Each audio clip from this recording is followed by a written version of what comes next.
Have you guys ever seen a PS2 Slim and thought, man, I wish someone would make that thing a lot smaller? Yeah, me neither. But you know what? I found a PS2 Slim variation from AliExpress for $400 that you've definitely never seen before. And in this video, we're gonna unbox it, test it out, tear it down, and find out if this thing even works. All right, so here it is, guys.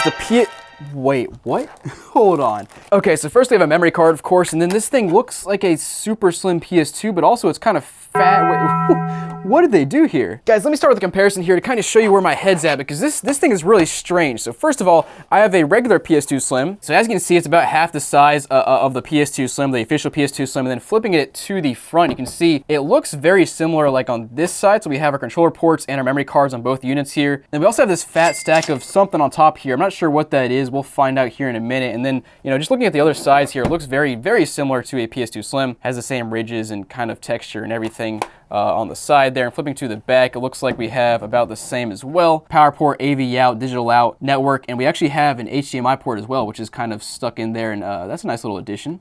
And now here's a real comparison. So I bought this, the true PS2 Super Slim quite a few months ago, and this thing is literally just half of a PS2 Slim, chopped in half, no disk drive or anything. And this new unit here is very similar in terms of size and shape and everything, except it has this extra stack on top, which now that I'm looking at it, I think it might be a disk drive. Hold on, wait a second. Okay, so let's go ahead and see if this thing, what it'll do. So first of all, take a look at the bottom here. We got a nice little PlayStation logo, which is kind of cool to see. Got two rubber feet down here, but not up there, so the thing kind of slides around as per usual. A little disappointing, and the top looks kind of just thrown on there. The textures don't really match up and stuff. Let's go ahead and see if this thing will pop open, and yo, that's actually awesome. Wait a second. They literally chopped the PS2 Slim in half, took the disk drive and slapped it on top of there, so it's like more vertical now and in a smaller shape, I guess, and not quite as long. I don't know what they're doing here, but it's actually kind of awesome. Now, I will say, just taking a closer look at this thing, it's very jank how it was mounted to the top here. You can see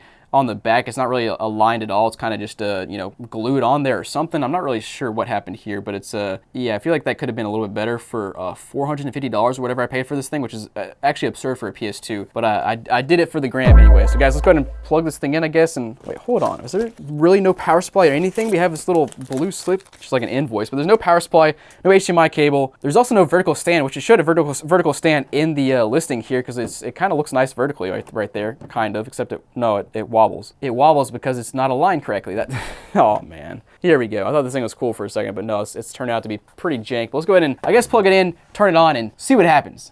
Okay guys, so console is plugged in, and a few more things I wanted to point out. So first of all, it did come with this memory card, which I assume has FreeMake boot or something on it, but it doesn't really need to, because we do have a disk drive, so this thing should hopefully function without any FreeMake boot or anything, because we can put a disc in and just play it like normal. We also have a red light right there, which is pretty normal for a PS2. That's where it lights up, you know, when the console's plugged in. But guys, let's go ahead and turn this thing on and see what happens. So 3, 2, 1. Ooh, hold up. Let me show you this. So a similar thing actually happened on the last PS2 Super Slim I bought from AliExpress, where you get a little orange light here on the side, which is nice and nifty, a nice little add-on there. I like to see that there, man. But let's go ahead and, yeah, there's OPL. Okay, that's kind of what we expect to see booting up here, and it's got a nice flashing logo in the bottom right-hand corner, which is never a great sign. And okay, booted up here, we cannot connect to the SMB server. I think I need to connect to the internet or something to do anything there, but we'll leave that alone. And it looks like we have no games.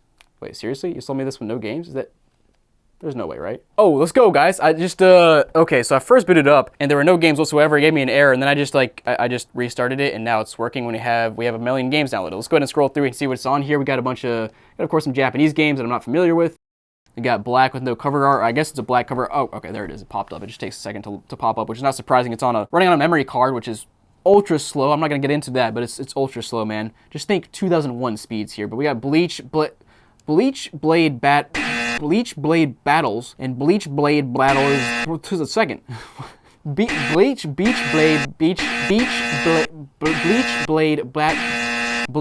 Blade Battlers.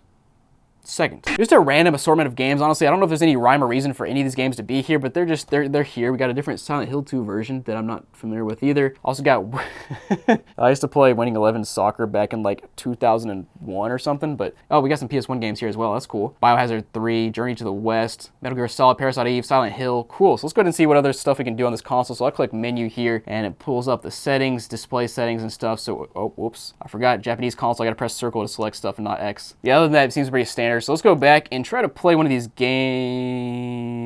settings. What? It kicked me back to my memory card, which is interesting. Let me see if I can restart this thing and get it back into the setting I wanted to see. But I should also mention I got a Bitfun X memory card here from AliExpress for this video as well, where it has a screen on it. So we'll check that out later because I'm very intrigued what a screen on memory card can do. It just seems wrong. Well, let's go ahead and try to boot up a game here. We'll go with the classic Grand Auto Theft. For Auto Theft. Andreas Sand here and see what happens.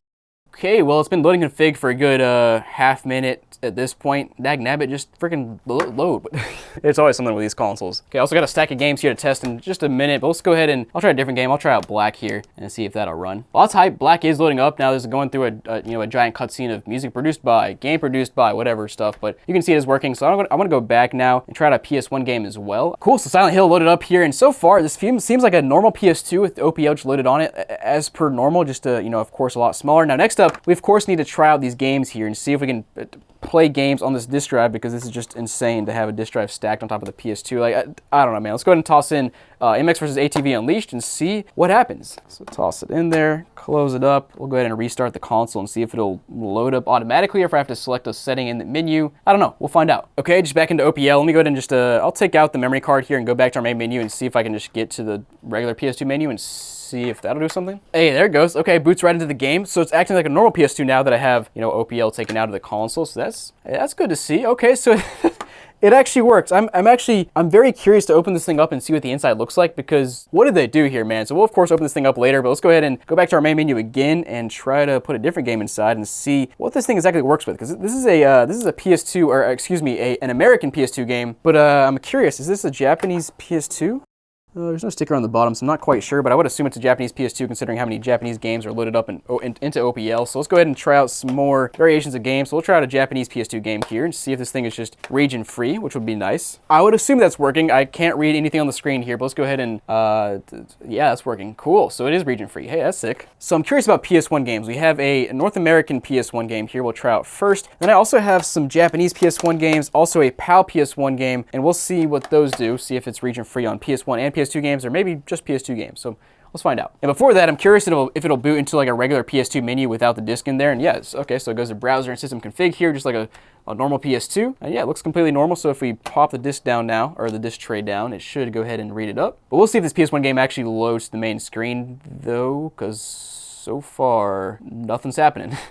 It's not good. Yeah, so no, that's not doing anything. Okay, let's go ahead and pop that out. And we'll pop in a Japanese PS1 game and see if that works here. And yeah, that is also not doing anything. What? Let me go ahead and restart the main menu one more time and pop the disc in and see if it shows up like in the browser or something. So again, in the browser, we'll close the disc tray. And it definitely reads it. It says PlayStation disc. I've never seen this before. A PS1 game that loads in the browser, but then you click on it and it's just a dead black screen for both Japanese and North American games. It's really weird.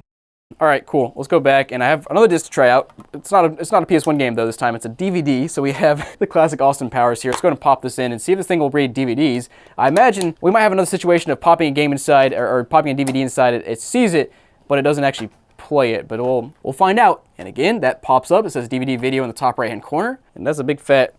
Yeah, it's doing nothing. I don't know, man. Let me know down below if you got any ideas. But let's go ahead and go back here. And I want to try out this little PS1 memory card or PS2 memory card with a screen next up and see what this thing can do. Let's go ahead and pop it in and see, I guess, what it pops up as in the browser here. Yo, wait, that's so sick. Look at that screen. Like, I don't care if this thing is a gimmick. It's just awesome that there's a screen on a PS2 memory card. Like, I'm just thinking back to my days of playing PS2 as a kid. Just like, my mind would be blown if I saw a memory card with a screen on it. Like, it's already blown right now, and I'm 25 years later. But let's go ahead and scroll through here and see if I can do something with this memory card here. So first of all, it's got a bunch of, oh, hold up, it's got FreeMake boot on it and corrupted data. That's a great that's a great thing to start out with, is corrupted data. I love to see it. Let me see if I can like scroll through here. Okay, so these right here, BT1 and BT2 are for button 1 and button 2. And I guess you can scroll through and, oh wait, it's different. Wait, is it different memory cards on one memory card? Oh, it is.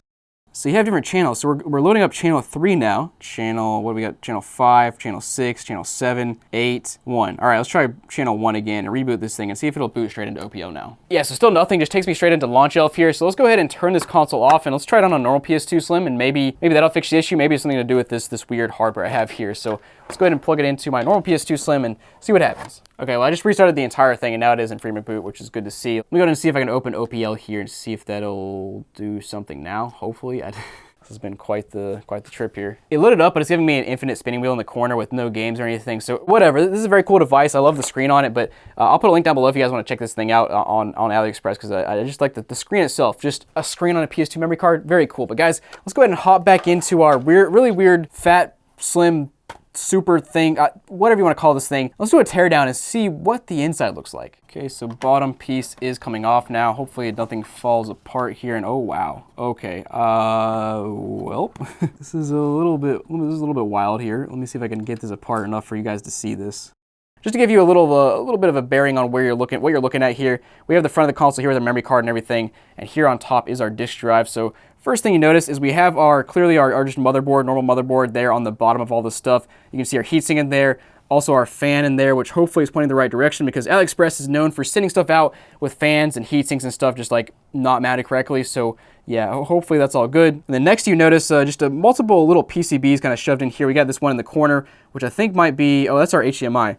You can see our HDMI PCB just kind of shoved in there with some cables soldered in. And I gotta say, the soldering job on that is pretty jank. Now, it's not any better than what I would do, but for $450, I'd expect to, you know, hopefully a little bit better. But anyways, got some more PCBs in there. Also got our micro SD card in there, which I assume has all our games and stuff. And looking at the back, you can see another PCB kind of just laying on top of there. I'm not quite sure what that is because I can't reach all the way back there or see back there. But anyways, we also have a bunch of ribbon cables and wires going from the bottom to the top here, basically connecting our motherboard to our disk drive and making the disk drive work. Now, clearly it does work, but it's pretty jank. Like this right here looks like a ribbon cable extender of some sort. I'm not sure if that's what that actually is, but yeah, just something to point out there. We also got this ribbon cable with a extender thing right there as well. So I don't know, kind of jank, but at the same time, it's kind of what I expect for a console like this. But for $450, that's pretty steep, man. So guys, thanks for watching. Hope you enjoyed. If you did, make sure to check out this other video here where I got a custom PS2. It's not quite like this. It's a little bit more strange. So go check that out, and I'll see you guys there.